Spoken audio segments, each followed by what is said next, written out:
Military games are in a rough place these days. In short demand compared to how they used to be, highly competitive, which detracts from the casual fans, and in the case of tyrants like Call of Duty and Battlefield, completely unrecognizable from what they used to be. They have gone from being war stories about brothers in arms, showing the brutality from wars from both the past and the present, and they have become a commercialized mess to sell skins, from anime to WWE. Fortnite should have gotten the Rhea Ripley skin. But there was a time where it wasn't like this. Military games were everywhere. From World War I to World War II to present day to Vietnam, 2025, which is technically current day. Oh boy. Military shooters kept that gritty tone, and did not shy away from the brutality of war and the destruction that comes with it. Each game came with something new to make it unique. Call of Duty 4 shocked everyone with the nuke scene, killing off the player character and leaving people with a moment that is completely chilling to this day, whether it's the original or the remaster. Spec Ops: The Line was set as a dark parody of the genre, coming with all the tropes you've come to expect from previous military shooters, only this time confronting the player with their actions. And Homefront was a game that you probably don't remember. Each game had its own formula when it came to the campaigns, and they all engaged in their own ways. Sometimes sticking to the cliches and keeping to satisfying conclusions, others pulling the rug from underneath and hitting with a twist. The war stories of these games always had their moments and characters, and at times, they even blended. But there is one game that stole the show and continues to be one of my favorite twists in a Call of Duty game, and even in a military shooter. The numbers, Mason. What do they mean? Where are they brought? I don't know anything about any numbers. Do not fuck with me, Mason. I know when you're lying. We know you went in with Woods and Bowman. Victor Reznov. My friend. Dragovich, Kravchenko, Stein. These men must die. My name is Victor Reznov, and I will have my revenge! Mason, no! Step 8, Reznov! Freedom! For you, Mason! Not for me! Reznov's dead, Mason! Do you hear me? He's dead! We are brothers, Mason. We are the same.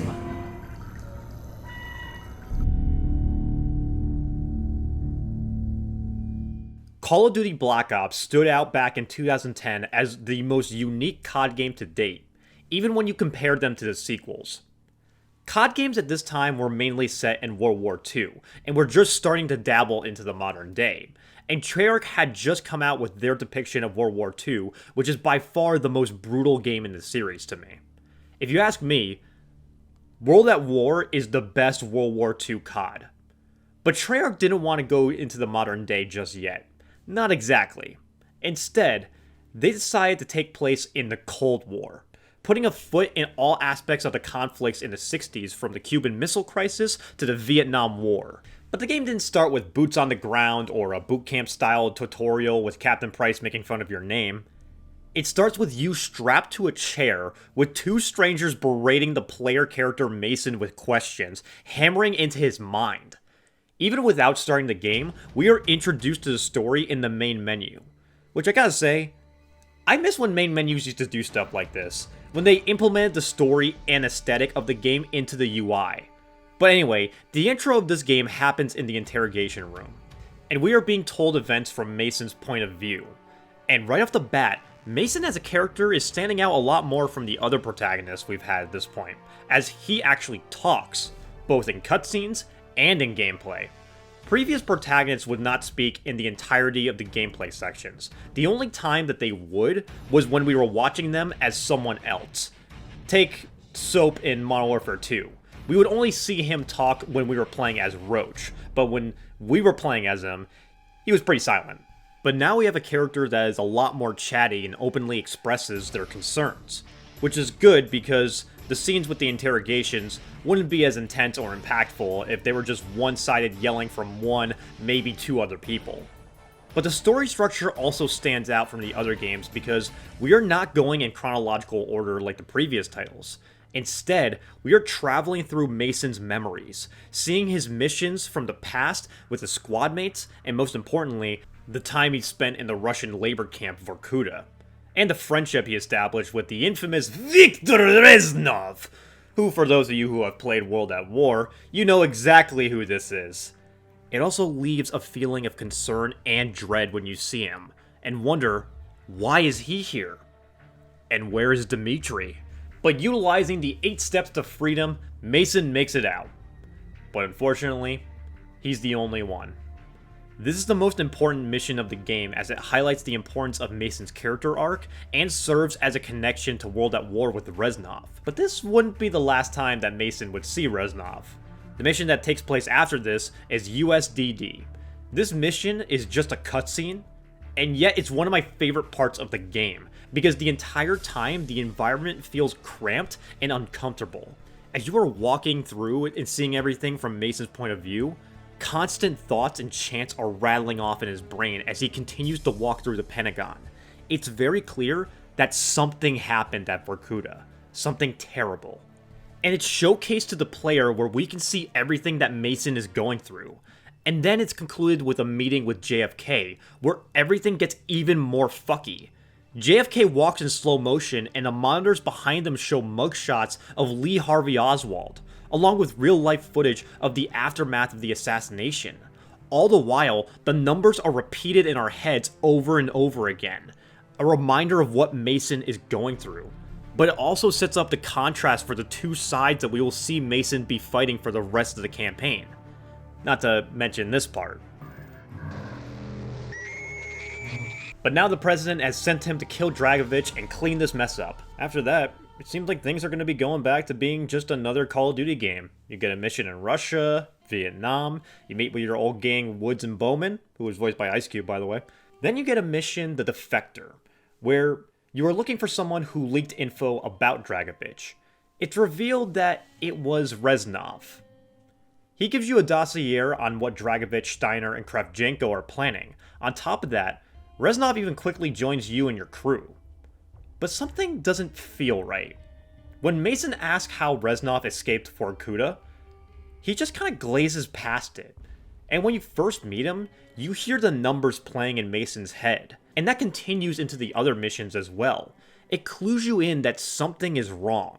But regardless, you keep moving on throughout the missions with plenty of explosions, screaming, and bullets galore.